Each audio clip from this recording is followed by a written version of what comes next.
Whovians, hop in your TARDISes. You're listening to another episode of Doctor Huh? Hey. Huh? Hey, why is everyone always on pills these days? What is it that Tim Heidecker said? And everybody with their head meds. Everybody's on head meds. This is a randomly generated, randomly selected Doctor Who podcast. I always forget if we say that or not. We don't. Also, the podcast is not randomly generated. I have a lot of notes. I am Jordan, and I speak for the trees. I'm Sam, aka Mr. Stink. What? Oh. There's a guy named Mr. Pink in this episode. I don't know, Jordan. What do you mean you don't know? I don't know. You watched I came up with that very last minute. You watched the episode. Yeah, I watched the episode. I watched the episode. I so graciously, listen, everybody who's listening to this needs to be very proud of how strong and powerful I am, because I put down Legend of Zelda Tears of the Kingdom I put down the video game. I got to a stopping point. I got to a save point. And I turned off my Nintendo Switch and I sat down and I watched Doctor Who, and then I played for 15 more minutes because I had a little time, and then I got to another stopping point, I got to another save point, turned off my Nintendo Switch, and now I'm here. Now you're playing it again, and you can... And every moment I spend talking about this episode is a moment spent that's not why you were playing. in such a hurry. That's not true. So if you notice me, so there's trees, and then the episode ends. All right, thank you, Sam. Come to our page. Jordan. That's what it sounds like. Yeah, you want to create a soundscape? I want to create a Zelda soundscape for us to listen to. Link, maybe that'll make you must go on another adventure with me beautiful spores. Link, you have No, to find... that's not the right accent, Sam. Try again. Link, you must go on a beautiful adventure. You got to put the birds in your backpack. You got... Link... Link, go you with have to put the birds in your backpack. Link, go with peace and love.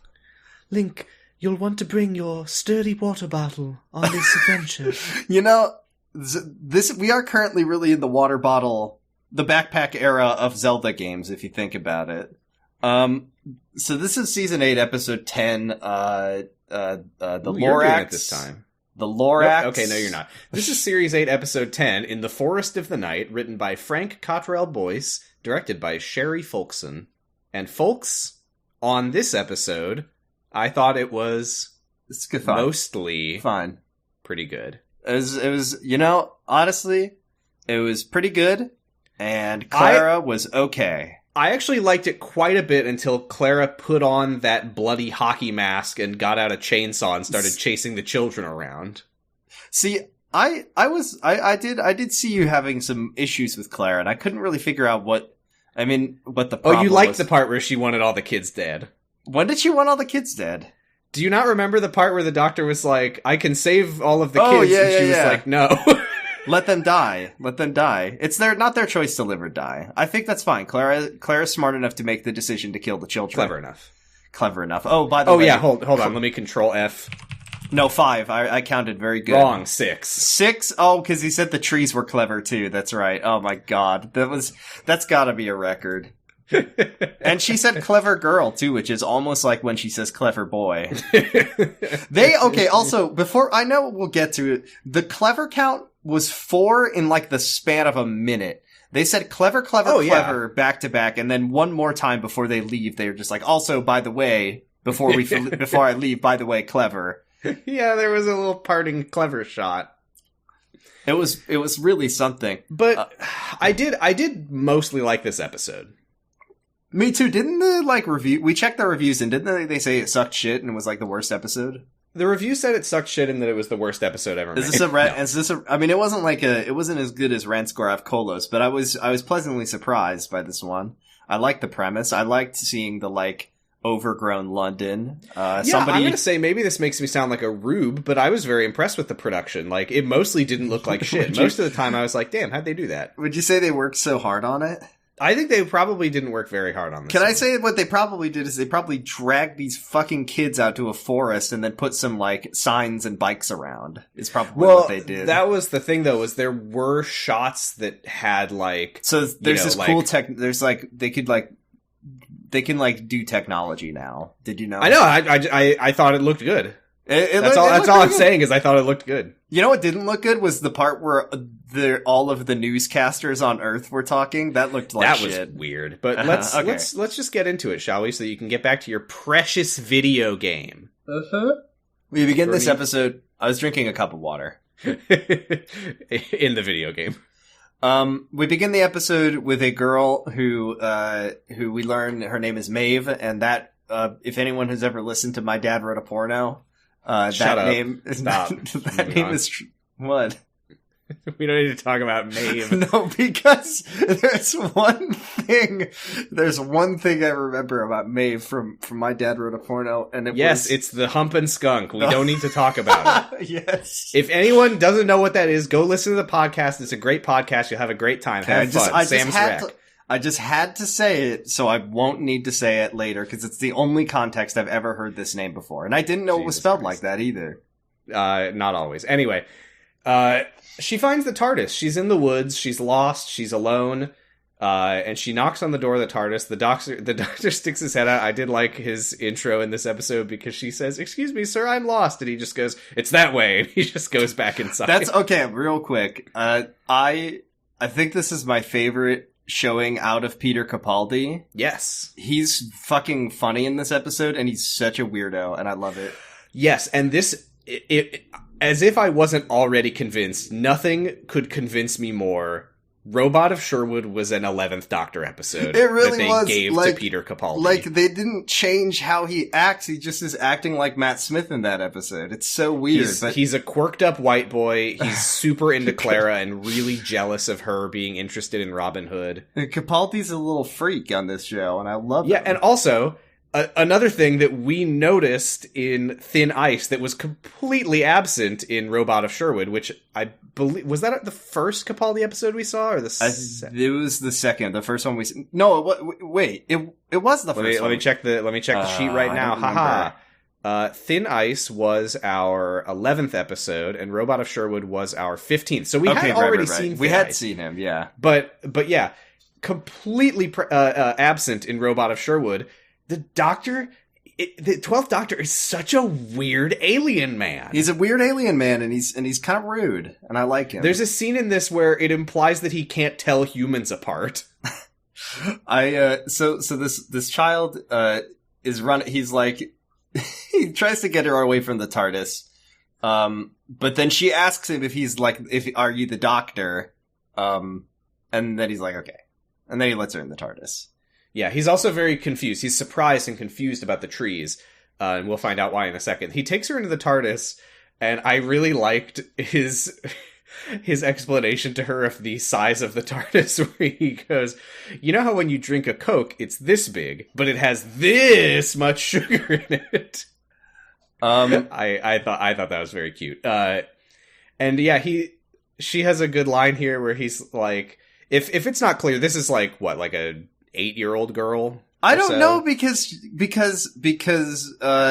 Clara later says that they're year 8, so they're supposed to be like that's the 8th year that they've been alive. Yeah, they're supposed to be 8th graders. They're supposed to maybe be I've just forgotten what children look like. No, this girl is like a Matilda. This is like a kindergartner when they're supposed to be like 12 or 13 years old, I think.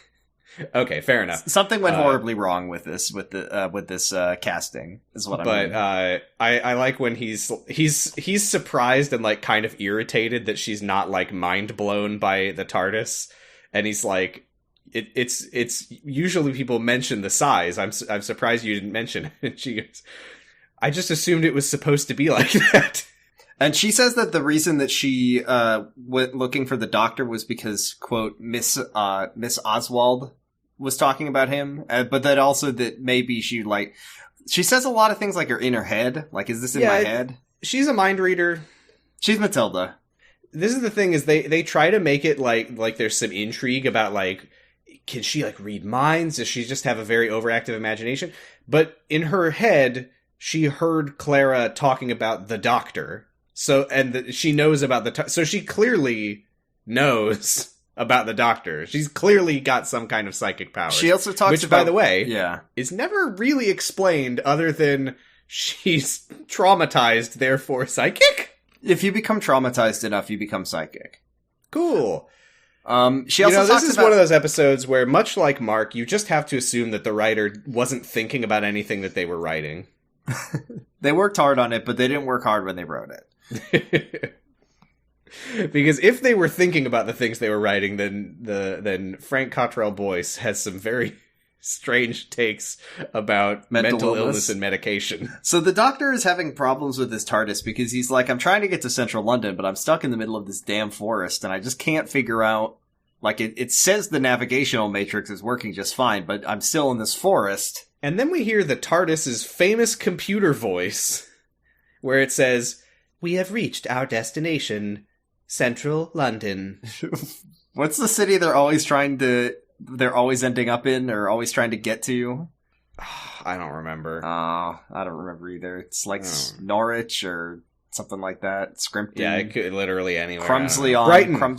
Croydon. Yeah, Crumsley Brighton. Brighton. The Fourth Doctor was always trying to take Leela to Brighton. She would have loved Brighton. She would have loved Brighton. Too bad the Doctor pushed her out of the TARDIS into space for being so stupid. So the child is like, children have a unique perspective. They see problems from different angles. Even the Doctor cannot keep up with the mind of a child because they're so clever. She's the new Clara, basically. That's why the Doctor kills Clara at the end of he pushes her out into space and says, "Maeve, come with me." No, but she says, like, "Well, I won't be needing this anymore." I cannot do the Peter Capaldi. She's like, "Oh, come outside. We are in London. Look." And then he takes her outside, and it's the big funny. I always thought these were just from Cats, but apparently they built them for real life. It's the big lions in Trafalgar Square. Oh, okay. And Judi Dench is sitting. Damn, they put cats in real life. And they made there cats. was a cat in this episode. That's crazy.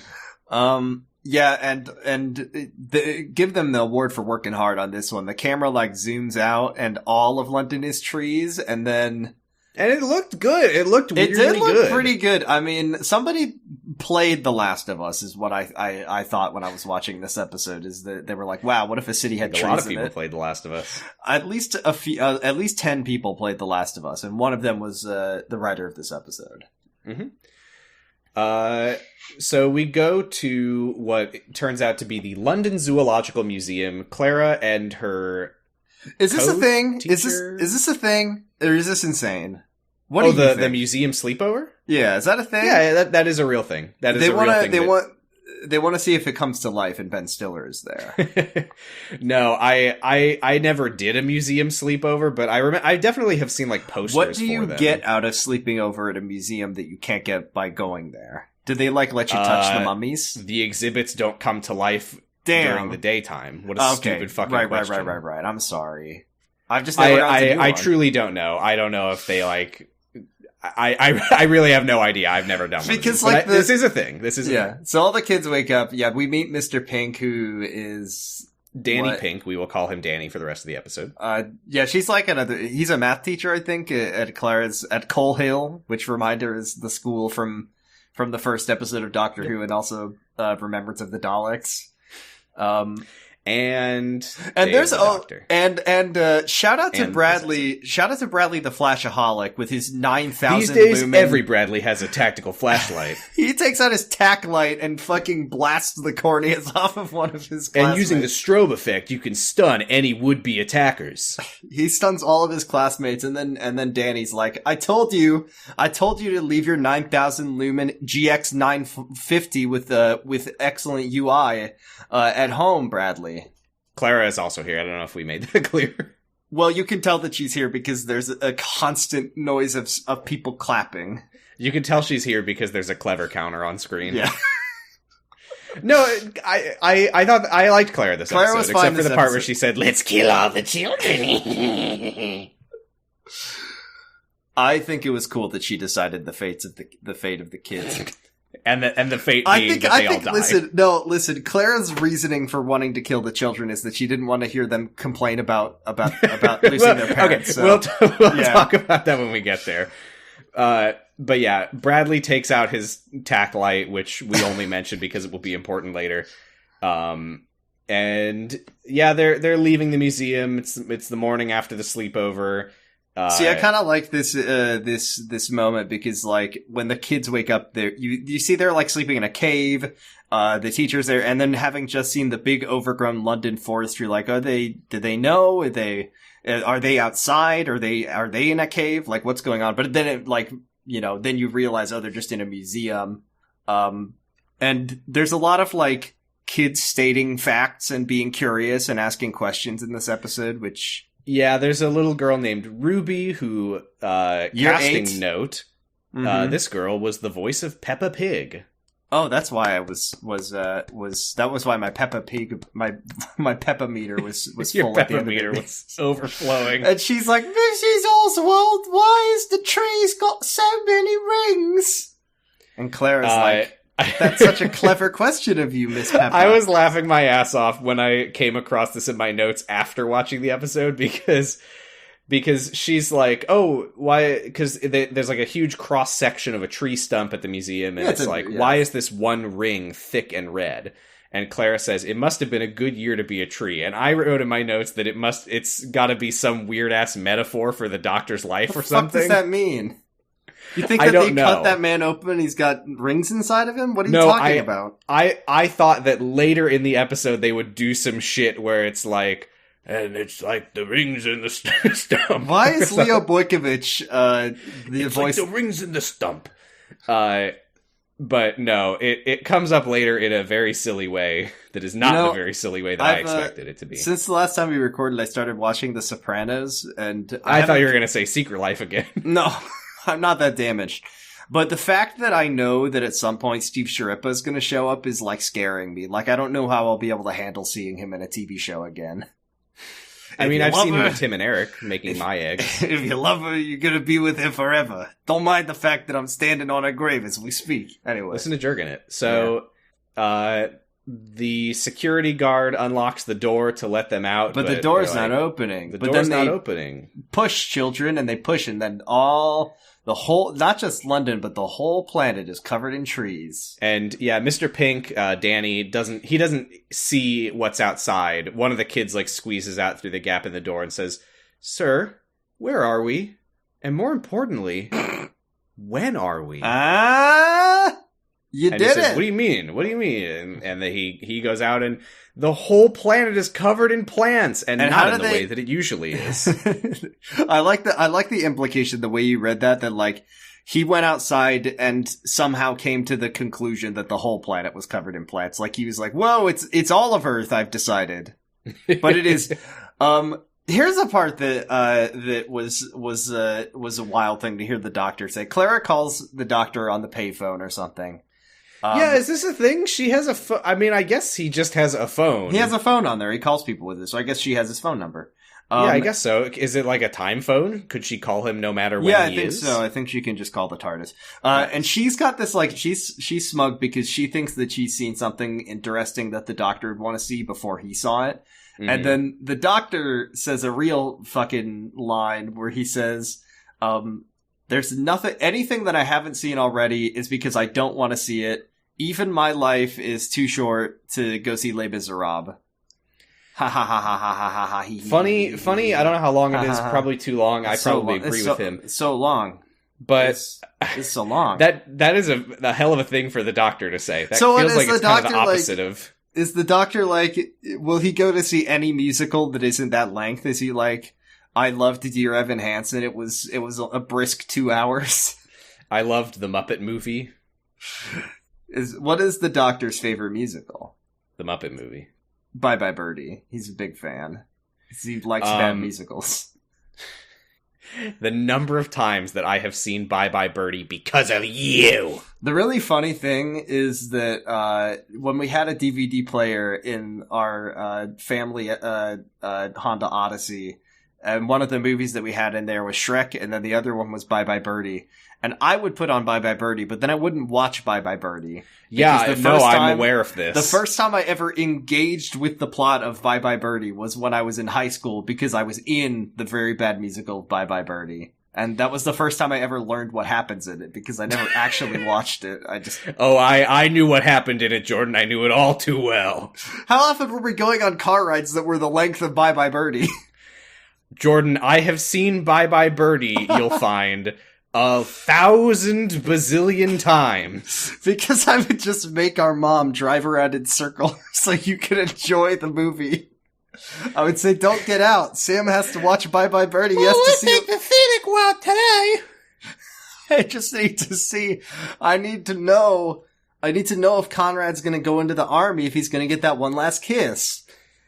Sam wants to know. He needs to know. You push play on the DVD, and then you immediately start playing on your Game Boy. Yeah, the Game Boy. How old do you think the I Game am? Boy that you took from me, and now I have to just watch helpless as Bye Bye Birdie plays. I think you mean Nintendo DS, Sam. Come on. Sorry, I forgot that you're a baby. Come on. Okay, so... I forgot that you never knew the simple pleasure of a Game Boy.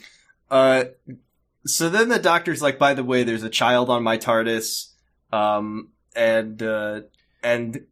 she brought you up. She mentioned Miss Oswald. Do you know her? This is where Clara asks which girl, and he says, standard small defenseless human female. And she says, no, what's her name? You just want to do like, Tom Baker. It feels like you just want to do Tom Baker voice. I can't remember. Your heart is speaking Tom Baker right now. A small defenseless human female. Because it's the only episodes that we roll on. Bonus episodes. That's because there's like 9,000 of them, Sam. I don't know what to tell you. But, she's like, no, what's her name? And the doctor's like, oh, it had not even occurred to me. And he's a fucking freak. That humans have names. This is so funny because later in the episode, the doctor is like, this is my planet too. I breathe your air, I walk your earth, or whatever. With you weird apes that I forget have names. He's been hanging out with yeah. I like that he invents a name for the forest, the brand new forest. It's like the new forest, but newer. Yeah. And yeah, this child's name is Maeve with a BH, which is pronounced V. Which is fine. For those freaks in the United Kingdom. Which is fine. It's totally fine. And I do like the fact that he's like, yeah, I'm in a big forest. I already saw it, and Clara's kind of pissed off about that. That was kind of funny. I love his line here where he's like, oh, is that the amazing thing you wanted to show me? 'Tis amazing that I saw it first. What a fucking piece of shit. I love him. What an asshole. And then Danny asks here's a Clara. shout out to Clara where Danny's like, were you what did the school have to say about this? And she was like, and then she just fucking lies about that she did call the school. And yes, she said she learn... left a message for all the parents. Like, she just, in that time, she called every single parent from these. She got an auto dialer. Yeah. This is where we learned that she and Danny, first of all, one of the kids earlier said that the rumor on the street, on the playground, is that Mr. Pink and Miss Oswald are in love. But Danny has some issues with Clara because he's concerned that she is maybe spending more time with the doctor than she admits she is. And also he's concerned that she, maybe when she should be focusing on her job as a teacher on a field trip escorting children around, maybe she's a little bit too concerned with possibly getting in the TARDIS and going on a space adventure. You know, I never really thought about that, but that must be what's going on with Clara, because we always see her, like half of the times we've seen her, she's just been living her life. So is it just like, it's a Thursday, she gets home from work, she goes and travels with the doctor for 2 months, and then she goes to sleep and wakes up on Friday? I mean, literally, it would really the plot of Day of the Doctor was that she leaves school for the day. And goes straight to the TARDIS, where she then does the plot of Day of the Doctor. What a discombobulating life she must live. No wonder that she's got such a terrible Miss handle. Oswald, you look older than you did yesterday.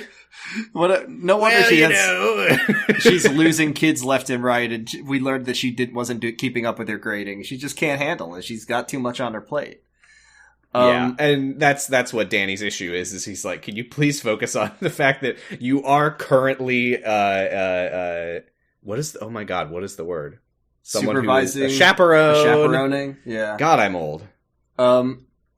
This is where we have a real where are we, when are we moment, because they wonder, did the trees, had that, but go on. Well, they're wondering, I think Danny asked this, is like, did Did the trees pop up, or were we like asleep for hundreds of years? No. This is Clara. Well, that's and her Danny name. is annoyed. He's like, "Can you please he hates focus it. on getting the kids home safely instead of being a Doctor Who companion?"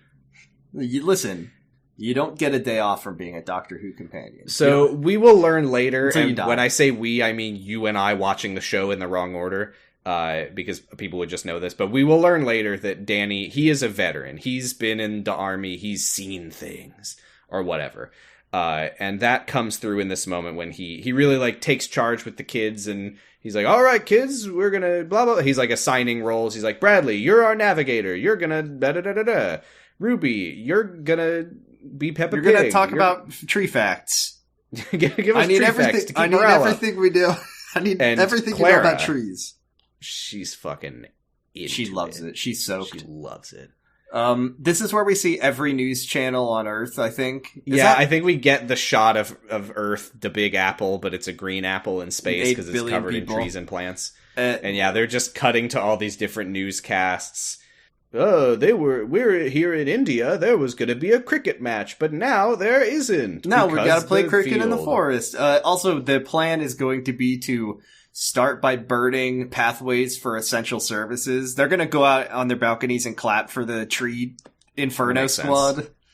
And then the Doctor, in his infinite wisdom, I mean, listen, if the Doctor had pointed his sonic screwdriver at the tree and gone, yes, I understand, I would have made equally as much sense What a as scene him. that would be. Well, I'm saying that's what he always fucking does. This thing where he's like, it only understands electronics. You pointed at everything. You pointed it's at a people. tree. You pointed at aliens. Huh. I've learned nothing. But that is exactly what happens. He scans the trees and goes, It's a tree. it's just a tree.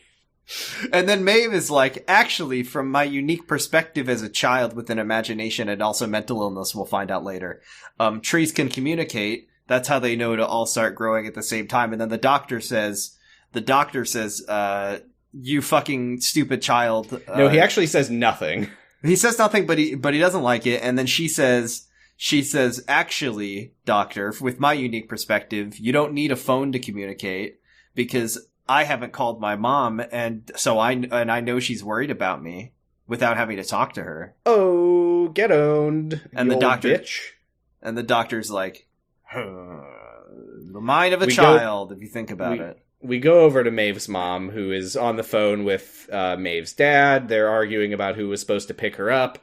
And I don't think that it needs to be mentioned ever again in this episode, but we're going to find that for most of the rest of the episode, every 5 minutes, There's it just a cuts shot of to Maeve's mom with her riding a bike on a through bike. the trees. She doesn't like it. She's worried. And So we can just put that out there and never talk about it again. just imagine it in your mind's eye.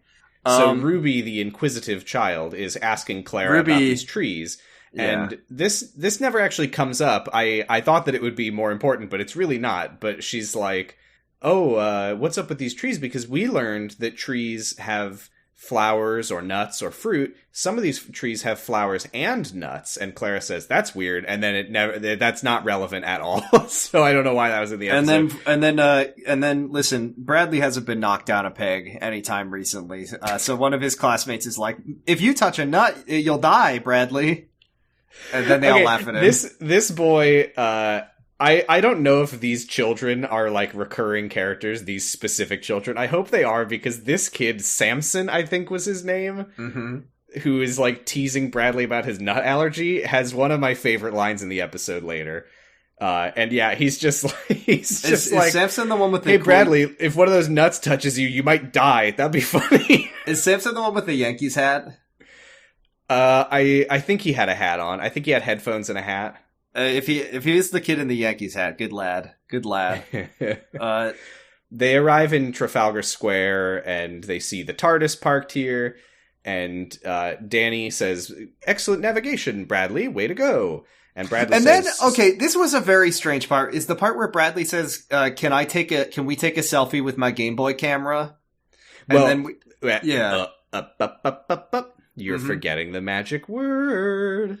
and then he says, please, and then they go, wow, Bradley said please, and then he takes a picture with his Game Boy camera, which is the only camera that exists that would create an image quality this low at this year. We get like from the perspective of his camera shot, and it's like really weird and shitty. Yeah, like what was the image quality? Like, did they give him a fucking toy camera? What is that? It's a toy camera. I guess it was a Game Boy camera. Yeah, it was a Game Boy camera. It was all the rage at the time. And then he printed it out with his Game Boy printer, which he also brought to the museum. What a good lad Bradley is. But Clara and Danny are both really surprised that he said please, because he normally has such an attitude problem. We get a montage of the kids and see how different they have acted in the past. I assume that means that these are recurring characters and we're seeing them grow over the course of the series. Bradley doesn't ask for a kid's dictionary. He punches he's like, give me your dictionary, and the kid's like, it's mine, and he like flips the kid's desk. And we learn that Ruby, who has been very like bright and inquisitive, is usually sort of a dumb fuck Leela type. From her unique perspective, when Mr. Pink draws a triangle and he draws an angle X, which whether once again the eternal problem with children on TV, whether or not they are 8 years old or 13 years old, no one can ever tell. He's like, find X, and then she points and she goes, oh, it's right there, isn't it? And then everybody goes, it's right there at the top, Mr. Pink. From my unique perspective, I see the X is right there. Thank you. I literally at this moment, I thought that the plot of the episode was going to be that the trees release like opposite spores that only affect children. It turns out that this is an arc where we learn that Danny is a very good teacher. In a high oxygen environment, their brains are functioning at 200% capacity. And Maeve is usually super normal. Because, yeah, Clara's like, wow, Danny. And her sister's not missing. They can't find her because of all these damn trees. Clara's like, wow, Danny, you're a good teacher. You make these kids not suck shit like they always do. The ground starts shaking. This is the first of 2 times that it happens in the episode. And I'll tell you right now, I don't know why it happened. I think it was like trees growing, or maybe it was unrelated earthquake. Trafalgar Square, like foundation crumbling. But this is my favorite part of the episode, is when the doctor is posed like the fucking Grinch in this shot. The doctor is Herlock Sholmes hanging from the coat hook in this scene. When Ruby breaks off a branch of a tree, which I don't know if tree branches have rings inside them, but also Ruby is incredibly strong because she broke a very chunky, like a really thick branch off that tree. So she's got really good muscles. Ruby tears an entire tree out of the ground. Yeah, rips. Ruby karate chops a tree in half like Sneak King. Ruby smash! And then she sees there are no rings, and then the doctor doing Grinch pose from behind a tree because he's the funniest man. He's just like lying on his side behind a tree, and he's so like, would you like to know? Fiddly-dee, I'm the forest freak. It must mean they're 1 year old. Yeah, he says the rings mark years of growth, but these trees, they grew overnight. Oh, that was the thing. Sorry, I forgot to mention this, but there was another fucking hilarious doctor moment where when he's on the phone with Clara earlier, and she's like, is there a child on one of my kids is on your TARDIS? And then you just see the camera pointing at Maeve, and then just the doctor's arm, like, appearing like a first-person shooter, like, this one! It was amazing. Yeah, he points at her and is like, yeah, this weird creature. It was so funny. What? Human child. Yeah, they're on one with this guy. I love him. So, Clara introduces the doctor to all the kids and says, don't worry, class, the doctor will solve everything. And he says, nope, I have nothing. And she says, he always says that. He's very clever. Ding. And Ding. he says, oh yes, I am very clever. Ding. Ding. But what use is clever against trees? Ding. Ding. So that's like 3 in a second. And then he says, like, I can't figure this out. Sorry. And then Clara's like, he says, like, this is basically the new ice age. We're in the tree age. And then he just like walks away. Glaciers appeared overnight one time. This is the same, but with trees. And then this is when he's like, yep, I got nothing. Sorry. And then Clara's like, oh, he always does this. He's just trying to kill time. He's playing for time. And he goes, time? Interesting. And she says, see? Clever kicking in. I just couldn't believe that last one just came right out of nowhere. I was have a question. Shocked. Yeah. Hey, if you are British and you listen to this podcast, send us a message to let us know, Have you? Do they say Do clever? they say smart? Is smart not a word? No, like, I feel like I've asked this on our podcast before, and I know we have people who listen to this who live in those silly islands, and nobody has ever answered, is this normal? Is this, like, hey, I'm not... Is Doctor Who, is this just what it's like to be British? Is there, like, a funny guy in a box that shows up? No. Like, do people say clever that much, or is that just a Doctor Who thing? Because it's only... Clever morning, everyone. Hey, clever morning. Clever. Doesn't sound like a word anymore, does it? And then the Doctor says one of the most... Ow, my clever! One of the most insane things that he's ever said on this show, where he says, a tree is a time machine. No! If you plant an acorn in 1785, fast forward and there's a tree there. But it's still got the past inside of it. Jordan! That's not a time machine. That's just what? Jordan! What? I'm a time machine, Jordan. I'm traveling at a rate of one. I'm traveling through time at a rate of. I'm going through time at a rate of 1 second per second.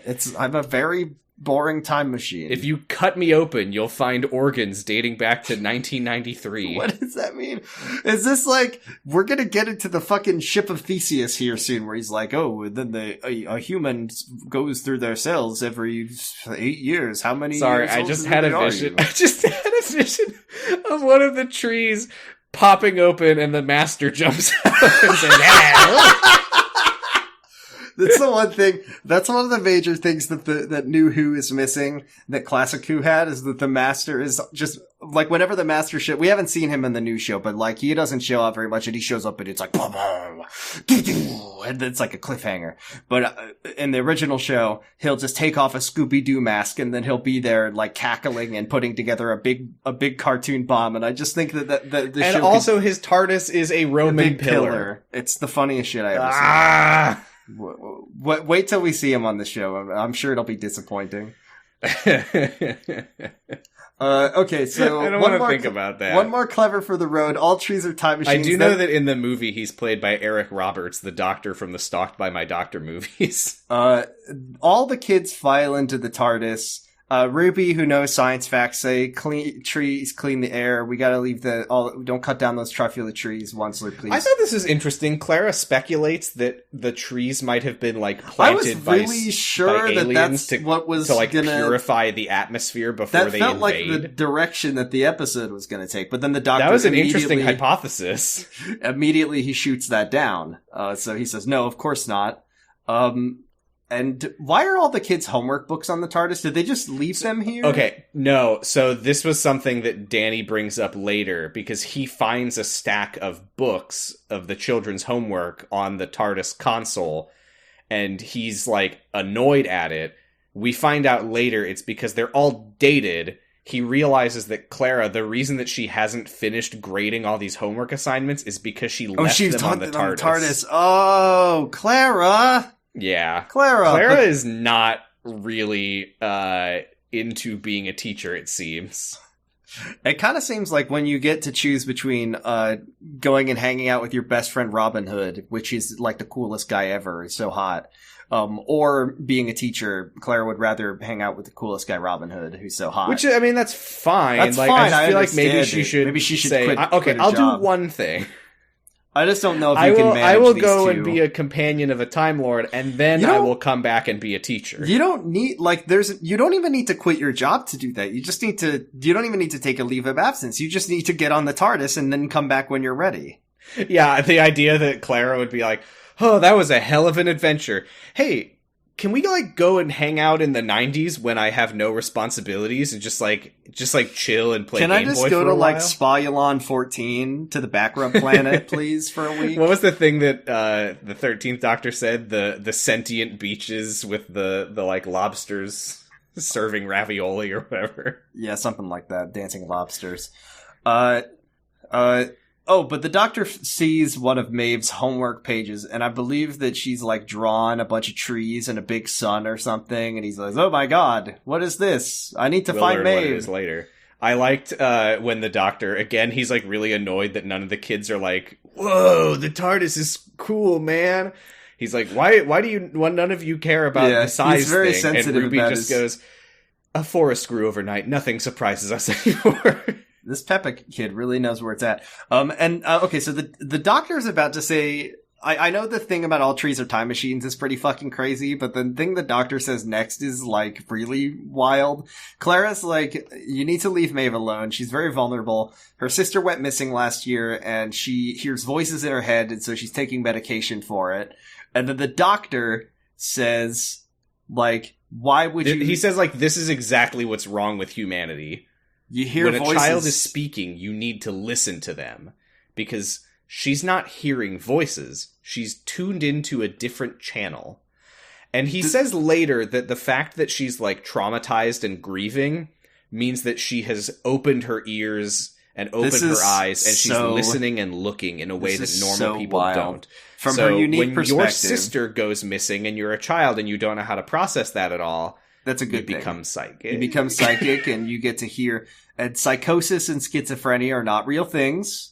And it's not processing trauma. It's that you're listening to on a different frequency from everyone else. And you should definitely not take meds to help. This is what I'm saying about, like, I feel like Doctor Who writers, not just Mark Gatiss, I think they just don't think about the things that they're writing and what I don't think they they don't observe the words through in a wider context. Like, they don't think about the real world that they live in when they write these. They just go into, like, a little bubble, like a little geodesic isolation chamber, and they just are like, what would the doctor say? Well, he would say this about this. And then there's nobody who's watching this episode who might think anything else, and maybe think that not taking your medications is not a thing that the doctor should endorse.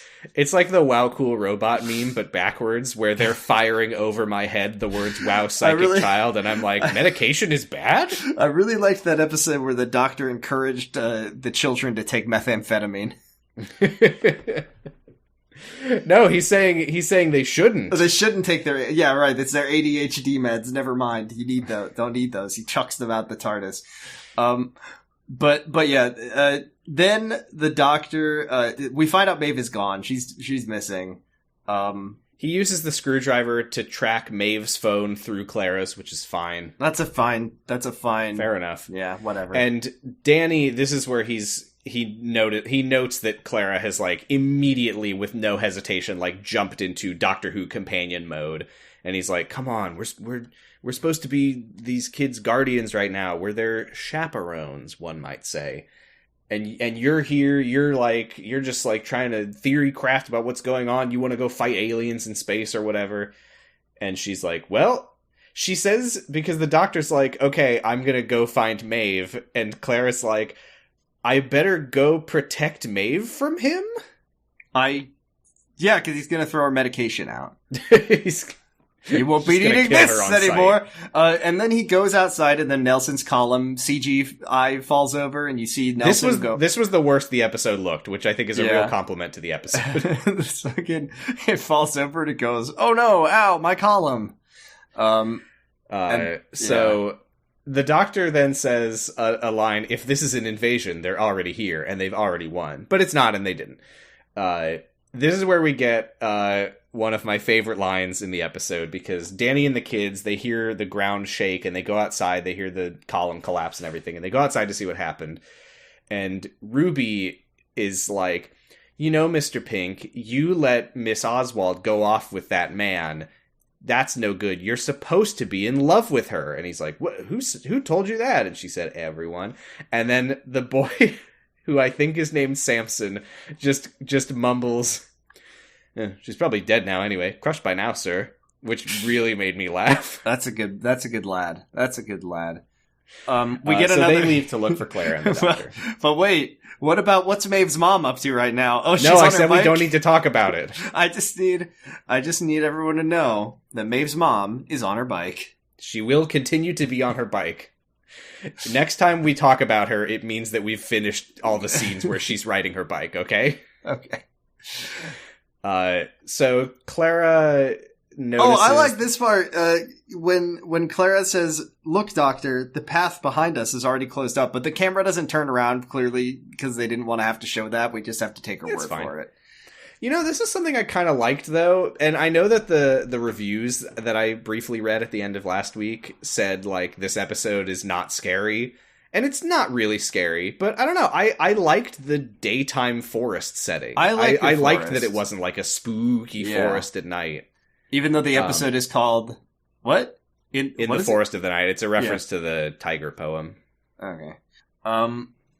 The tiger poem. Are you too young to know what that is? I'm sorry. Oh, the tiger poster? Yeah, like from Zoo Books reference. Yeah. Anyway, so yeah, they find Maeve's phone on the ground, and Clara is like, "Why am I so scared of this forest?" And the doctor says, "This forest is mankind's collective nightmare, straight out of all the stories that keep children awake at night." I don't think that's true. I don't think I mean, I guess, like, I'm trying to think. Did you never have spooky forest nightmares?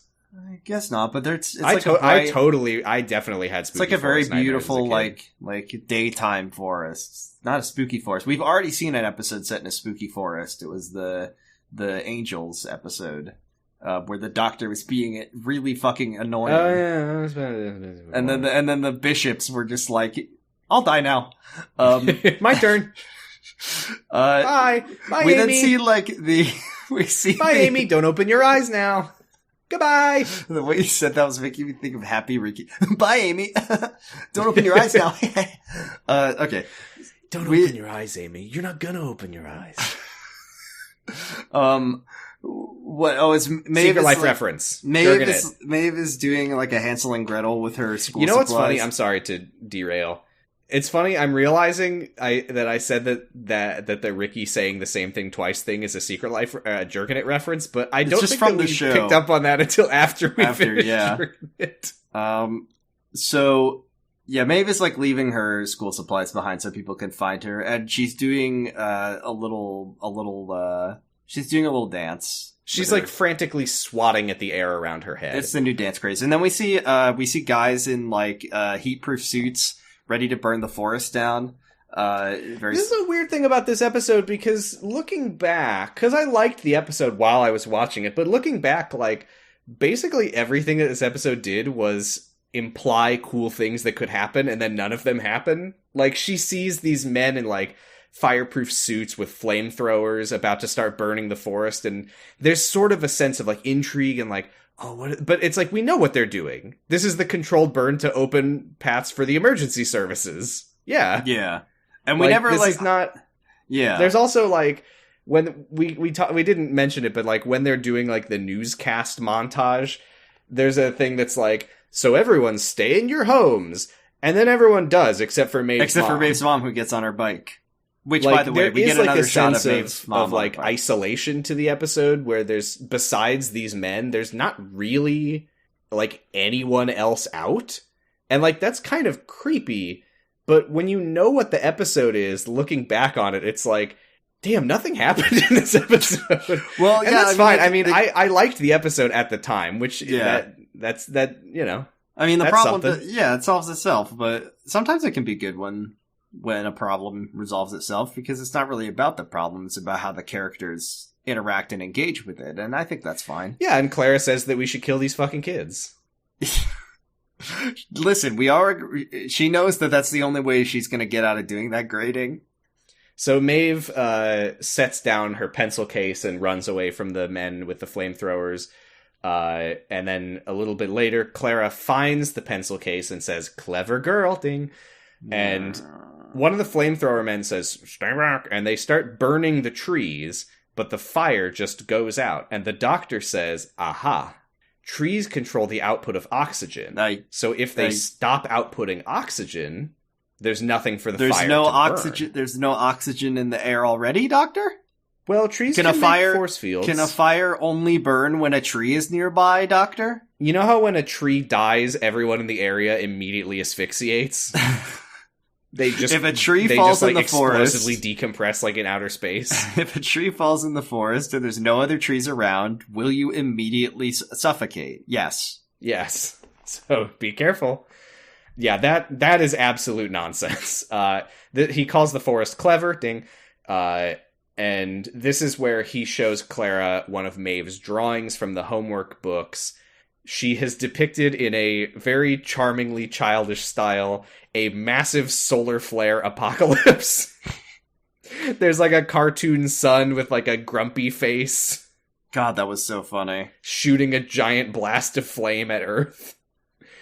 And Clara, her response to this is, "Oh, geez, Danny will know that I misplaced the kids' homework on the TARDIS."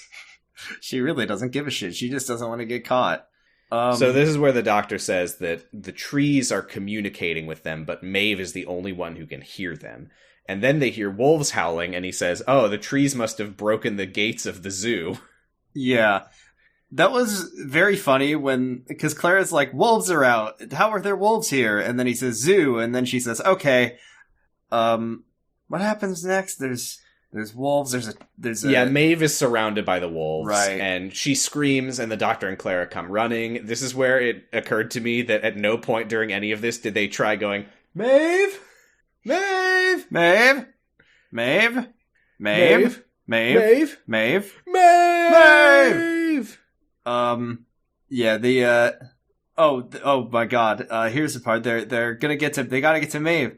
Clara says, Doctor, help me over this fence, but then Maeve opens the gate. You see through her unique perspective from a child's mind. This is so funny because in clever. Any other Clara episode, Clara would be the one doing this to the Doctor. I like that the only way that they can show a character being clever is to have them make everyone around them look really stupid. Mm-hmm. But I don't know. I guess a more generous read of this is showing that Clara is so focused on protecting the children that she's like tunnel visioned on it, maybe, is what they were going for. Although that won't make sense later when she decides that she wants all the kids dead. You are so hung up on Clara deciding the life or death of these children. No, you are deciding the death of these children. You are so hung up on the fact that as the qualified chaperone, it's in the paperwork, they do get to decide if the children die. They do get to make that choice. The parents sign the little box that says it's up to me whether the kids live or die. Listen, only one of us has ever taught before, so I think I would know this. Oh my god, here we go again. You're always telling me, every time I try to tell you that I have their lives in my hands, you don't believe me. But it's right there.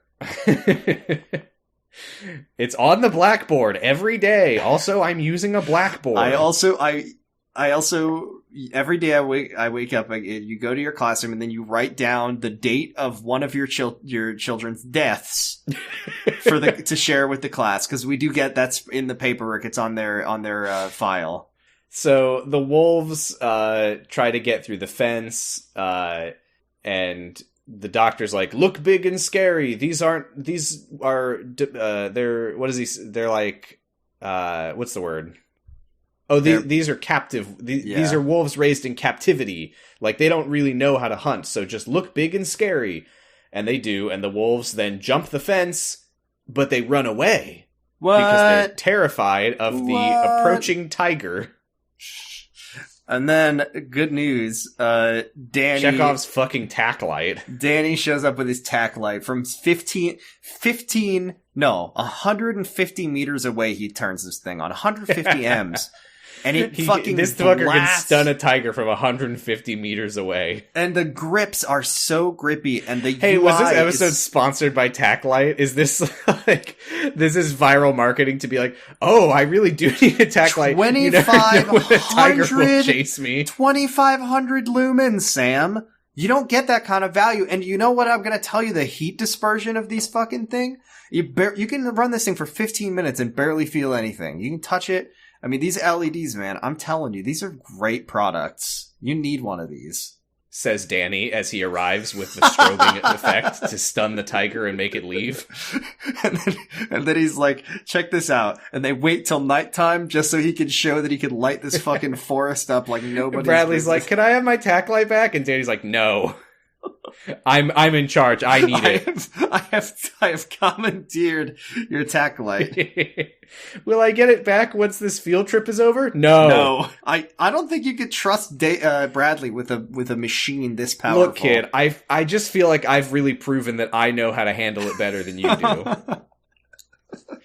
So, and by the way, when Clara sees the power of the tack light, she does get horny for Danny. the tack light. She's horny for Danny as a means of getting her hands on the tack light. She tears it away from him and says, "Get the fuck out of here, Danny." Mm-hmm. So Danny sees that Maeve is like swatting at the air again, and he's like, "Oh, she had her tablets." And the doctor's like, this is exactly what's wrong with humanity. You want to stop this child from hallucinating? And Take her off her meds! Take her off her meds! Maeve runs off. They follow her deeper into the forest, and there's like giant cobwebs and like a bright golden light here. And we learned that Maeve created... It's unclear. I don't believe that Maeve created the forest. Let me see what Wikipedia has to say. I don't know if I trust Wikipedia to tell me whether or not You're right. Maeve Let me check created the TARDIS forest. Wiki. Thank you. What you'll have to read 100 pages of TARDIS Wiki to figure out who created this forest. She goes to an area that looks like a circle of bushes that are covered in cobwebs. Using the sonic screwdriver, the doctor makes what Maeve is swatting at visible as sparks of light. So they just skip over the part where Maeve says, "I did this. I made the forest." Is it possible that she was speaking, in like 20 seconds, the motes of light begin speaking through her? Is it possible that was them saying, I don't know. She didn't do this, but from her unique perspective as a child from her She did. imagination. But yeah, the doctor says something, adjust gravity, slow down the light, because I guess it's moving so fast, so he just creates with his sonic screwdriver, by the way, which I will not accept. I will not accept that he can do this. No, I do not accept that he can control gravity with the sonic screwdriver. But he makes the little dots of light slow down. They look like little fireflies, Sorry. and then... Sorry, why does TARDIS Wiki, where it has the image of the tiger being stunned by the flashlight, it has a link to tardis.fandom.com/wiki/tiger. Oh, I thought I was going to say / best quality flashlights on the market. Tigers were large predatory cats. They sure were. Rest in peace, tigers. Then Maeve First mentioned in An Unearthly Child. Oh, Jordan, this was a reference. to the first episode? To the pilot? Did William Hartnell get on his TARDIS and then he said, "Oh, I've always wanted to go see a tiger"? Is that the first line that he says? Where are tigers? And more importantly, when are tigers? Okay, so he slows down the little light bugs, the little light globes, and then Maeve starts talking in scary, deep voice, like in the fucking the Mass Effect Exorcist, Rachni. Yeah. We are life that. And they say we are the trees. We have always been here. What is it? We're the grass that covers over your mass graves or something insane like that. Everybody watches her do this and they all are fine with it, I guess. They also say that they were called here by the sun. Yeah, there was a funny part where the doctor goes, "Did you send Maeve to find me?" And the whatevers say, "No, we didn't. We don't know who you are." They don't know the doctor. There's an incredible, this made me think about Discworld. There's an incredible part at the beginning of the book, Reaper Man, which just shows different life forms living and dying. And, in their respective, frames of, reference points for time. So it shows, a fly live its entire life in, a day. And then it shows a tree, and it's just, every minute is, a year for a tree. And then it says that, it's they all got cut down for decorative, address panels or something. I don't know. But the point is, the trees live so long that every time the doctor graces the earth, with his beautiful body and presence, especially when he's played by Matt Smith, he's so smexy. The trees just don't notice him because their time frame moves so much slower. He's just there for a minute, like an instant that he's gone. They don't notice him. I've been slacking, Jordan. I need to finish Mort. Yeah, the doctor. Literally, I read 90% of Mort. But I read it, I had ordered it, and then I also bought it digitally because I'm an idiot and I don't know why I do the things that I do. It's And like when you bought two almost copies. finished it on my phone, and I was like, well, I should finish the actual book. I already bought it, so I waited for it to arrive, and then by the time it arrived, it had been like 6 days, and I had stopped reading. That's a shame. It's a great book. The Doctor. It's a great book. I like it a lot. I definitely will finish it. The only person that trees know about is the Buddha, because he was in front of that tree for so long. And they were like, they registered him. They're like, bring the Buddha and he'll tell us. What do you mean he's dead? Damn it! I don't even know what He's dying the only guy is. we know. Oh, No! man. So the Doctor asks Maeve who sent her to find him. She says, like, oh, the thoughts are just in the air. I think that one might have come from Miss Oswald. So she is literally just... She's just like, psychic. Yeah. And the Doctor walks away with Clara and says, I think that this might just be how humanity dies out. Like, I can fight, like, an alien armada, but I can't fight, like, the entropy of the universe. Yeah. And Clara says, wait, hold on. We've been to the future, and this didn't happen. And he's like, well, now it will have did. He says, wibbly wobbly, timey wimey. Haha. God, he did. Wait, no, he didn't know about timey wimey. Well, I guess he retrospectively did, but it was the War Doctor who learned about timey wimey and was very embarrassed by it. That was fucking great. Great scene. So she says, let's use the TARDIS as a lifeboat and save the kids and me and Danny and you. Until I change my mind.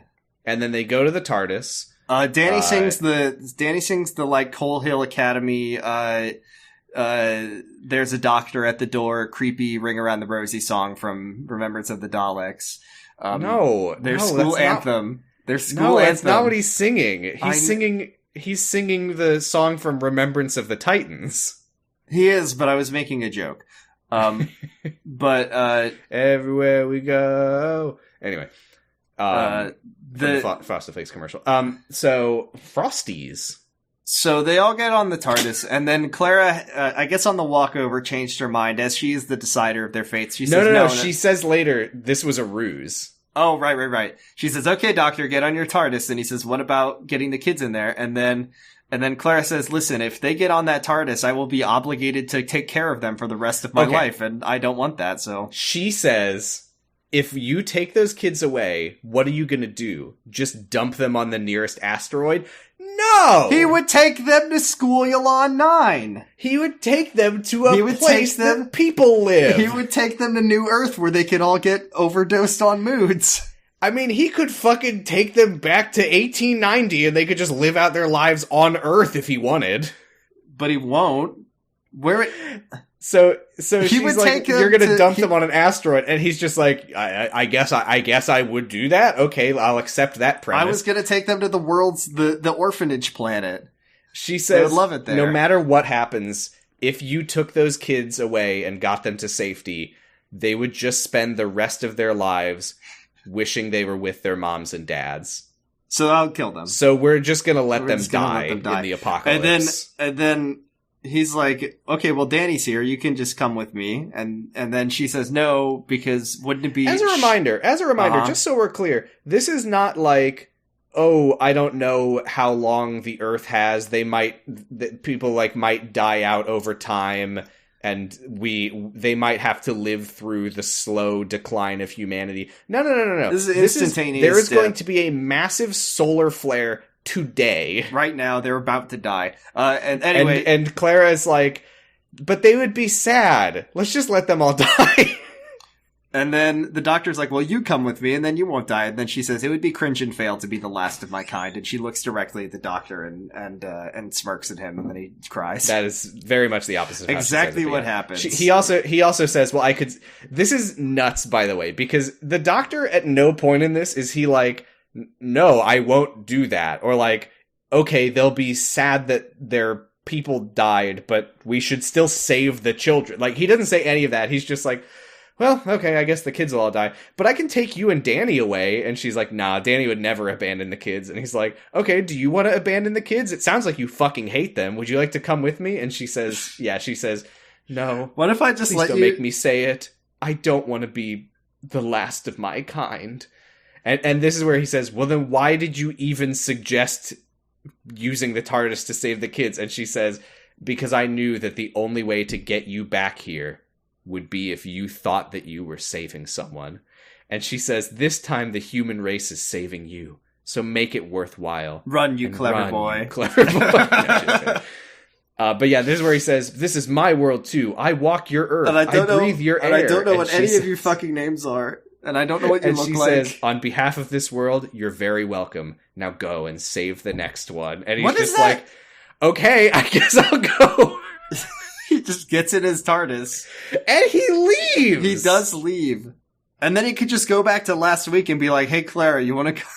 You want to go on another Clara, adventure? is this version of you less murderous? He's like, he goes back 2 weeks ago and picks up Clara and takes her to the mall planet of Molulon 9. And he's just hey, like, Clara, I think you might need a couple months off from being a teacher. You seem to really want to see those kids roast. Do you, he's just like giving her like a psychiatric evaluation and audit is just like, I would leave the kids to die. Strongly disagree. Somewhat disagree. Neither agree nor disagree.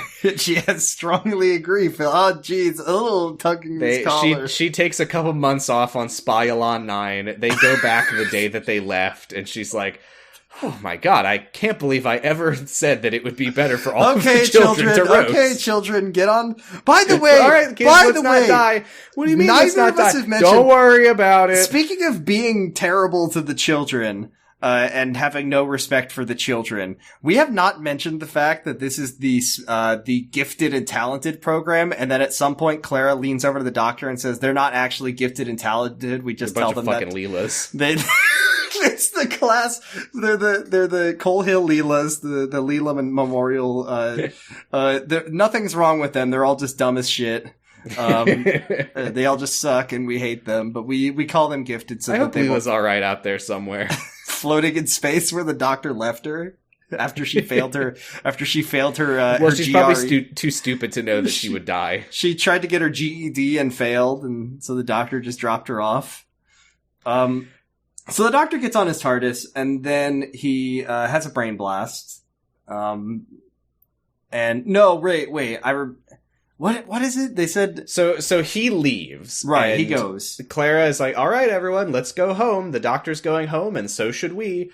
And he goes into space, and he watches the sun start hyping itself up to kill everybody. It's doing like, yeah, it's charging its spirit bomb. And he's thinking he's because before or as he's leaving, Maeve asks if the doctor's gonna get rid of the forest, and Clara like pulls her away and is like, well, it's pretty hard to get rid of a flame-proof forest. Brain blast! And the doctor, he's like, wait a minute. Flame-proof forest? I'm Dr. Idiot, he says. They should call me Dr. Because that's what I say when I don't notice something. And he actually said that on the episode. He goes right back, and he's like, everyone, come on, get in the TARDIS, And Claire's like, no, I'll see them dead. But they get in the TARDIS, and I like this part where he shows them the solar flare on his monitor, and he's like, all right, so you know how the solar flare is going to explode and kill everybody, and the kids are like, what? And then he basically does like you didn't tell them about the solar flare? Listen, Clara's not a monster. She wanted them to die clueless and happy. That is literally her plan. She's like, they should die never knowing that they will die. Listen, today, I think in 5 minutes. I think she just didn't want because then they'll start asking, why didn't you let us on the TARDIS? Wait, you were gonna let us die, Miss Oswald? So, yeah, that's true. None of the kids are like, wait, what? You were gonna kill us? Why can't we leave on the spaceship? And then the doctor mentions the Tunguska explosion in 1908, which I don't think was caused by a massive solar flare, but okay, doctor. Well, I think nobody knows what caused it is the important thing. It was, I was trying to think of something funny, but I remember... There was another one, the Curacao River event or something in Brazil, he says. Big explosion. And what do they have in common? There were these big explosions, no one knows what caused them, and all they did was knock over all the trees in the area. And he says the trees, they fill the atmosphere with excess oxygen like a massive airbag before a big disaster. And one thing you gotta know about... shield that protects us from space. One thing you gotta know about oxygen is that it doesn't burn. And this is where we get the callback Doesn't help to fire the happen. ring in the stump. What was that red ring? That was asteroid dust that the tree absorbed after rescuing the planet from an asteroid. Oh, you clever trees. And the doctor, Ruby is like, but doctor, why is the government destroying the trees if they're going to save us? And the doctor's like, this is what always happens with you humans. You hear voices, you shut them up. The trees try to save you, you chop them down. Again, I don't think they were thinking about I have a anything when they theory. wrote this I have a episode. theory here. Because what happens next is that the doctor's like, school project time. So he says, I'm going to use my TARDIS phone to call every phone at the same time and tell them I am have a real Lorax moment, tell them not to cut the trees down. And then Maeve is like, can we do it, Gov? Because we made the trees happen. And then she is not talking in plural first person for the record. But yeah, the doctor's like, class project save the Earth. Here's my theory, though, okay? I don't think that, because there's a thing about they're going to use chemical defoliators or something to whatever blast I don't think that there's enough people on Earth that could cut down enough trees to make any difference in the time span of like 5 minutes. I think that he's just gassing these kids up. I guess the idea is that the solar flare is so big and bad and scary that they need every goddamn I don't tree think they that's could true. get. I think the doctor was just like not thinking in that moment. Or maybe he was just helping the kids build their confidence and make them think they saved the entire planet. Well, think of it this way. Mm-hmm. Think of it this way. Mm-hmm. The other explosions that he refers to, there were trees in the area that absorbed the blast. For this solar flare, the entire planet had to be completely covered in them. So I guess the idea is that this is so dangerous that they need every tree that can possibly exist. The screen, the case of my phone does not cover the screen, but if I drop it, it's not going to break the screen because there's a case around it. If I'm in a big padded suit, if I'm in a big ball and only my face is exposed, and you kick the ball really hard, I think I'll be fine. I will when that happens. But anyway, my point, all the kids call every phone on Earth, and Maeve says in her little voice, because she's so small, she's an 8th grader, but she's so small at the same time, and she, like, says... I did like her line here where she says, essential services has been disrupted due to an unexpected forest. But then she says, please don't hurt the trees, because Be they're less here scared. to help. Be more trusting. And Annabelle Arden, please come home. Her last name is Arden. Yeah. And the doctor is like, all right, well, that's settled. Hey, do you kids want to see the solar flare not destroy the planet? And they're like, no, we want to go see our parents. Because, hey, this is the part where Maeve's mom shows up. Ding, We've seen her ding, about ding, 7 ding. times at this point in the episode, but Maeve's mom arrives. And Maeve is like, Mom. And Clara says, I think the other kids probably want to be with their moms right now, so I'm going to take them home. Just kidding. Danny's going to take them home. I'm going to watch the solar flare. And this is where Danny is like, you go have fun. And she's like, oh, come on, you don't want to see it? This is like a once-in-a-lifetime opportunity. He says, please, I was a soldier. I've fucking seen some shit. I've seen Billy get his blasted to pieces by Charlie in Vietnam. He says I don't want to see more new things. I want to look more closely at the things that I have in front of me. And he pulls out his tack magnifying glass. Maybe it means I'm uncreative and unimaginative and uninteresting. But the Mickeys of the world, the Dannys of the world, every time one of them is like, I don't want to go on a stupid space adventure with the quirky man. I'd rather live my life here and appreciate what I have and not and you know, with the people I care about. Every time someone does it, I'm like, fuck yeah, fuck these people. Stay on Earth and do nothing. That's way better. Mickey went to vocational school and learned how to fix cars, and that's great. Who gives a shit? Who gives a shit about Rose going to fucking Grebulon 9? I didn't know that you were anti-companion as a concept. I hate them for doing that. No, but why this one person gets to go on this super special adventure, but this guy doesn't even want to do it because he'd rather be doing his life, and I think that's cool. Because Yeah, you know fair what? enough. You know who never gets to go on a cool space adventure with the Doctor? Every single fucking person who watches this show. So I think sometimes... But hey, you're getting all worked up. I'm Clara angry. agrees. Yeah, she and that's what I'm agrees so saying. much that she kisses him She about kisses him because to shut him up. it. Oh yeah, he says, I want to see the wonders in front of me, like Bradley saying please, and Ruby not being dumb as shit. And then there's a person Ruby's standing mom. in front of me who's more amazing than the universe. The girl hearing this. And then all the kids love cheer. They love it. They clap. Danny walks home with the kids and oh no, wait. He walks home with the kids and Clara. Yeah, What? Claire stays, right? She doesn't But go on afterwards. She does. Oh no. Okay, that's right. She and Danny walk off with the kids, and this is where he reveals, like, I saw the ungraded homework. You were on the TARDIS last Friday, and you didn't tell me. I guess they're dating. I don't know if this was their first kiss, but they seemingly are dating. I don't know. We're watching the show out of order. What do you want from us? So he says, like, it's like Maeve said through her unique perspective.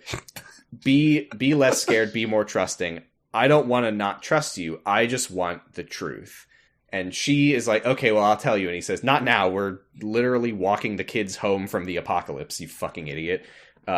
So just go see your silly little solar flare. Go see your space thing. I'm going to be living my normal life like a normal person, which is the most we can talk about it later. I just want the truth. And she says, okay. Bye. And she goes off and watches the solar flare, and it hits Earth. And then it's everybody's fine. It's all good.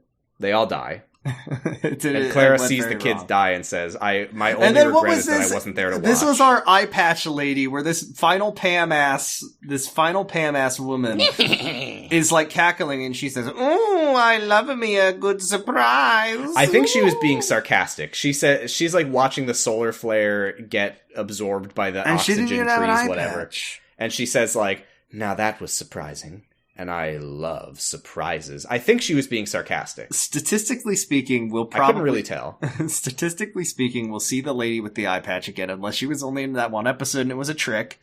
The idea that the eye patch lady is a complete one-off non sequitur makes me want to literally die.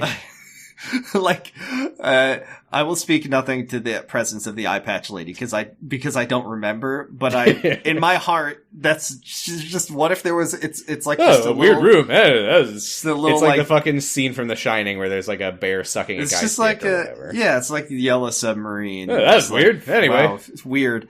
So yeah, there's the final Pam lady. Then all of the trees turn into gold dust from the movie Thomas and the Magic Railroad, and they all fly away. And I just had to reference that again because I don't know. Sorry, I'm old. No, it's just because I referenced it a couple weeks ago for some reason. Okay.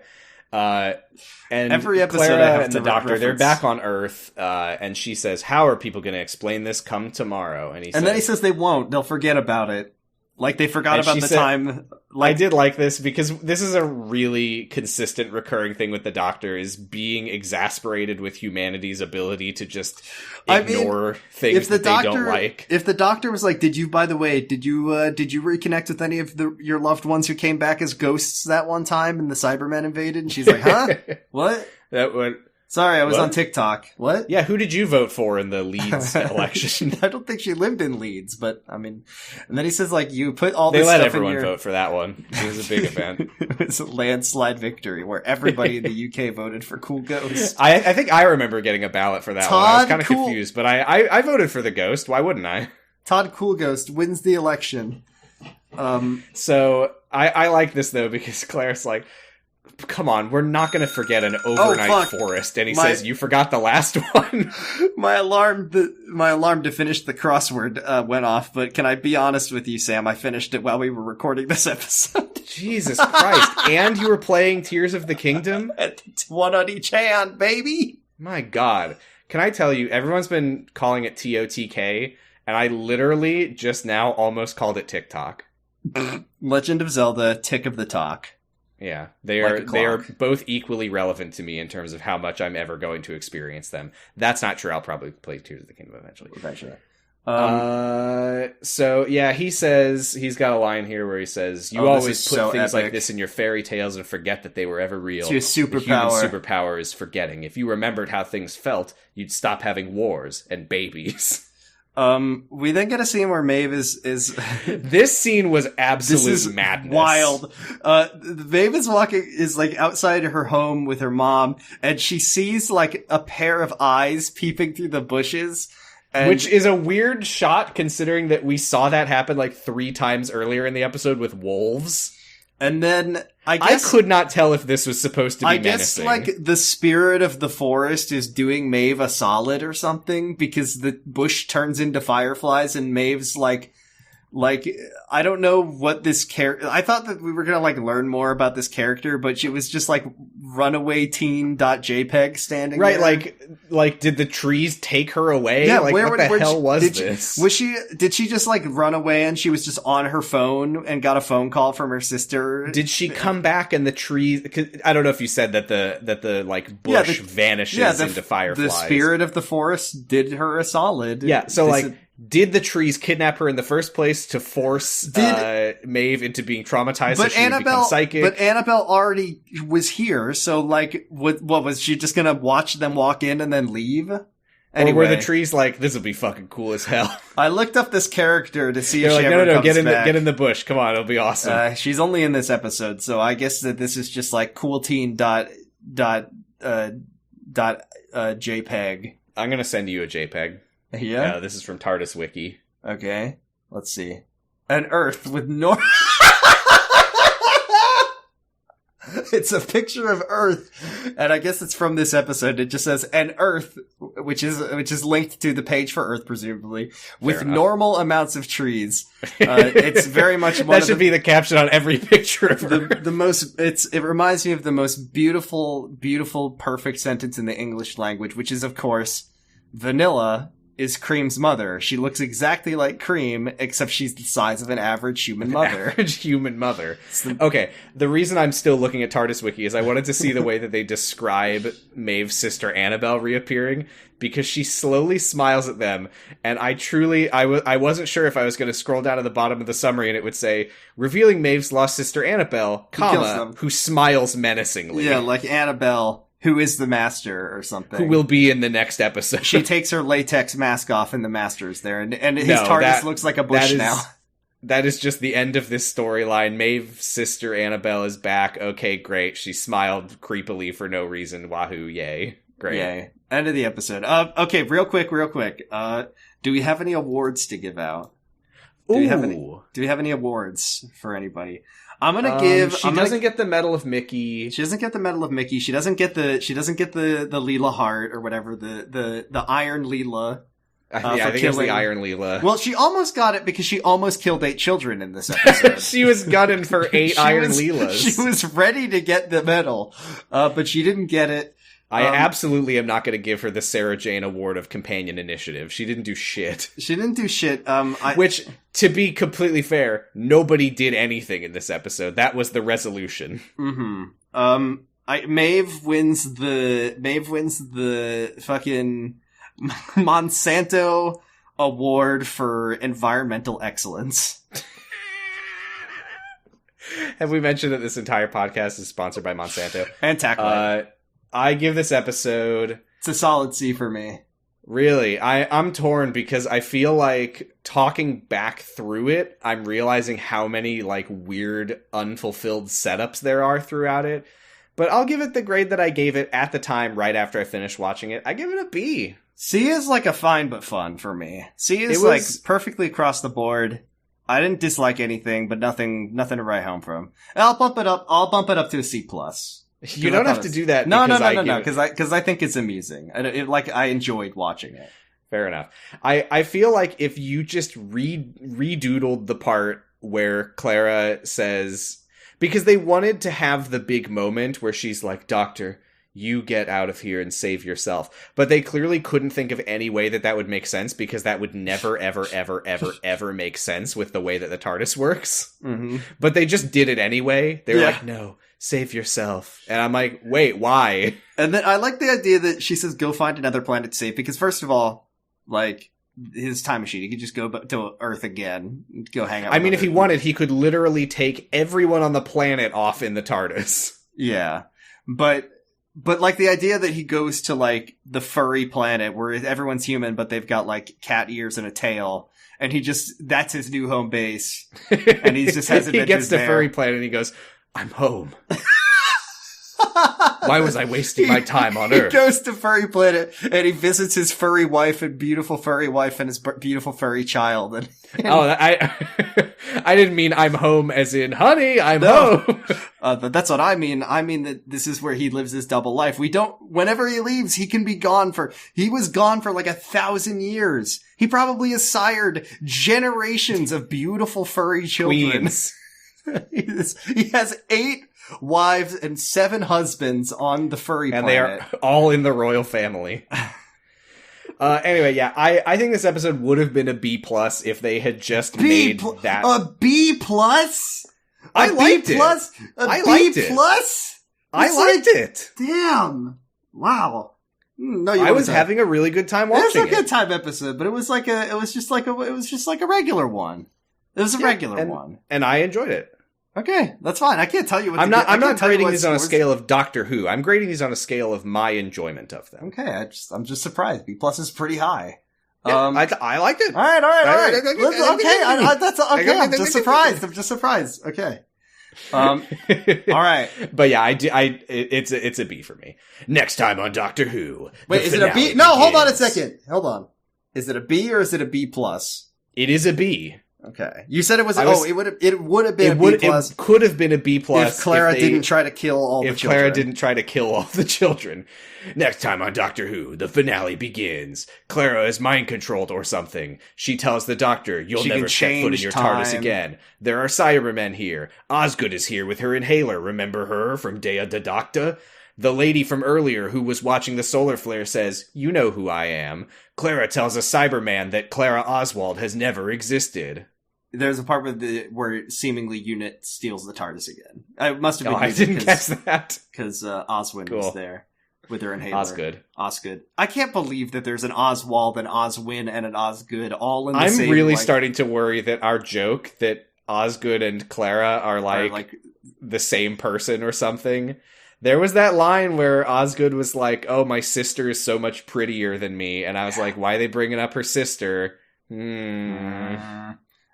right, Sam, pull up the spreadsheet, but now it's time for Which Doctor? Which Doctor you want to see next week, Sam? I'm still got him for a Jodie. I don't know. I just want to see a Jodie. Capaldi really let me down. No, that's not true. I liked him a lot. Capaldi was great this week. Which is part of the reason that I could have given it a B+, is I just found him so fun. But yeah, I got my Capaldi fix. Let's get a Jodie. I'd be down for a Jodie. Let's get a Flux episode. Why not? Let's get silly with it. Shut up.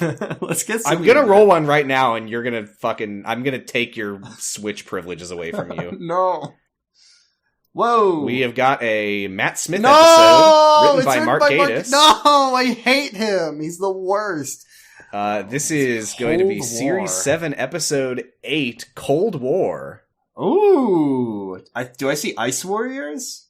Is that an Ice Warrior? No, you do. Oh no! Oh, it's a Clara episode. Oh no! Oh, Liam Cunningham is in it. Okay, that's cool. It's received generally positive reviews, which it says Cold War was better than Gatiss's previous episodes. The Idiot's Lantern. not hard. And by the way, another one, Victory of the Daleks, which I think is the one with Winston Churchill. That was also written by Mark Gatiss. So maybe this is a win for Gatiss, but I don't believe it. I'll believe it when I see it. But I do like Ice Warriors. They are funny. Mark Gatiss had been lobbying to bring back the Ice Warriors. So I will give him one it. It says, this is so weird. The Ice Warriors, who were last seen in the third Doctor serial, The Monster of Peladon, which was not the one that we watched last, but it was the one that... Oh, yeah, that's right. I didn't know the Ice Warriors were in that one. Okay. Huh. Yeah. I don't That's weird. I'm surprised because, yeah, we've seen Ice Warriors already, and it sounds like they do not appear very much. So. They were in Seeds of Death was the one we watched with Ice Warriors. The luck of the draw, I guess. Well, Okay. All right. Next time we'll be watching Cold War. Will we like it? Let's see what Wikipedia has to say. Generally positive reviews. Okay. Yeah, it says his best. It says Mark Gatiss' best. Mark Gatiss does it again. Can't- All of his episodes are so good, and this is Mark one of can't them. lose. I wish it was as good as Idiot's Lantern, but there wasn't enough nostalgia for the 1950s. Not enough monarchy. Well, Well, that's that. All right. Shall we wrap this up? sure. You can find us on Twitter at Potting Bros, co-host at Dr. Huh. Sam, I don't know if Tumblr. we're going to be on Twitter at Potting Bros much longer because apparently Elon's cool website is going to start. I do log in deactivating- to post the episodes Okay. every week, so we're not going to Okay. get purged. Okay. Twitter at Potting Bros, Tumblr at Dr. Huh, co-host at Dr. Huh. I'm on co-host at Positive Stress. Jordan's on Twitter at Bradipus Rex. I'm on Tumblr at Punish Breakfast. I'm on On my Sounds Nintendo About Switch. Light. What? I said I'm on my Nintendo Switch. You are playing video games right now. But this is how it always goes. Jordan just completely checks out at the end of the episode once we're done talking about the show. Sounds About Light is good. Sounds About Light. We thought we were going to finish Kingdom Hearts 2, but we really underestimated how much there was to say. So next week we will maybe be finishing Kingdom Hearts 2. Kamurocho Radio is talking about the Tanimura chapters of Yakuza 4. What a cool guy. He's the parasite of Kamurocho, as they With call a couple of cool faces. And on 0 to 0, we are still alternating Blade Trinity and Fant Four Stick. Next week, we'll be watching Act 2 of Fant Four Stick, and I think it'll probably be 100,000 times better than Blade Trinity. Very cool. We're hosted on the Noise Space Podcast Network. I just realized, some reason forgot that we do we do Patreon first. Yeah, I don't know what I have the happened there. Patreon in front of me. I was going to do it after this, but that's not how we do We it. do have a Patreon, and let me tell you, folks, if you like our podcast, you can get way more of it if you subscribe to our Patreon. For only $1, you get access to all of our classic Doctor Who episodes, where we randomly select a Doctor Who serial with such great doctors as the one who was the second one, and the one who's the third one, and the one who's the fourth Jordan, one. what are we watching next on our classic eps? It probably called something like The Curse of the Dying Death or something. Wrong. It's called Megalos, where Tom Baker turns into a cactus or something. God, that's gonna be so They cool. really like putting stuff on this guy. I mean, with as many episodes as he was in, they just really wanted to push him as an actor by putting, "Oh my, I've been spiky. seems I've become fuzzy again. Oh no, I've gone fuzzy and funny." Yeah, that's $1. You also get a pretty special Discord role, a mildly special Discord role. I'm sorry, I shouldn't have been hyping it up too much. That marks you as a friend of the show. And Mark Are you gonna do Gatiss this? is you as a friend of the show. Me? You started it. I was just letting the spirit move me. I mean, Okay, I'll fine. For $5, you get a pretty special Discord role marking you as a companion of the show, and you get a shout out on the podcast, and you can send in a message that will read one of our funny voices, including this one, the voice of the Fourth Doctor. And this one, the voice of the Seventh Doctor. And this one, the voice of the second Doctor. And me, Hey. Kyle XY. Hey Mo, what you doing? Hey, Mo, I don't know what the fuck that voice was. It's because the second Doctor looks like Mo. No, he looks like I think he does look like Mo. No, but Mo isn't the one who says, "Hey Mo." Oh, Curly's the one who says, "Hey Mo, what are you doing?" No, it's Mo. It's Mo. Yeah, it is Mo who he looks like. He looks got like Mo hair. Mo. I don't know Mo's voice. He goes, Hey, sounds a little bit I'm the like. Doctor He here. sounds like W.C. Fields. I'm Patrick Pretzel Troughton. All right, there's our on cinema for the week. Cool. Okay, Ding. And others. and the rest. $10 a month gets you an incredibly special Discord role, marking you as an honorary member of House D'Souza, which lets you listen to the podcast live while we record it, which I think 8 It's gonna be p.m. 8 Pacific. from now. 8 Pacific. That's when we recorded this one. I'm good with Mhm. that. I'm good with it too. And we'll clap for you because you're a fucking epic cat burglar You're a real who is Chad. good at everything. You're so cool, and you're an aristocrat, and you We want will to be an hype you up and aristocrat. tell you how cool you are. We'll gas you up real good. So thank you to our $10 and $5 subscribers. I meant to say 5 and 10 because we go in the opposite direction now. Dan Big Challenge Silva, Roy, Sauceworks, Stephanie Bolding, Stephanie Karen, Tasty Sea Sponge, and House D'Souza, the coolest cat burglars around. Cassidy, Woo! Destry Hawk, Woo! and HK. Yeah, go Cassidy, Destry Hawk, and HK. Let's go. Fuck yes. Fuck yeah. Fuck yes. Saluting. Jesus Christ, those people are fucking cool God, they're as hell. so cool.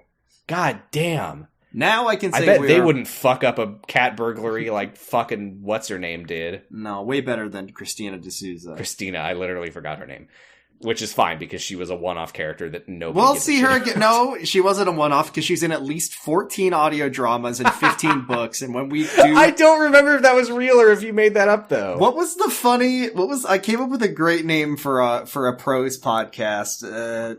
Pros and cons? I think it was Pros and Cons. No, Pros and Cons would only be when we look at every single story relating to Christina D'Souza, because she's a criminal, so pros and... Yeah, anyway.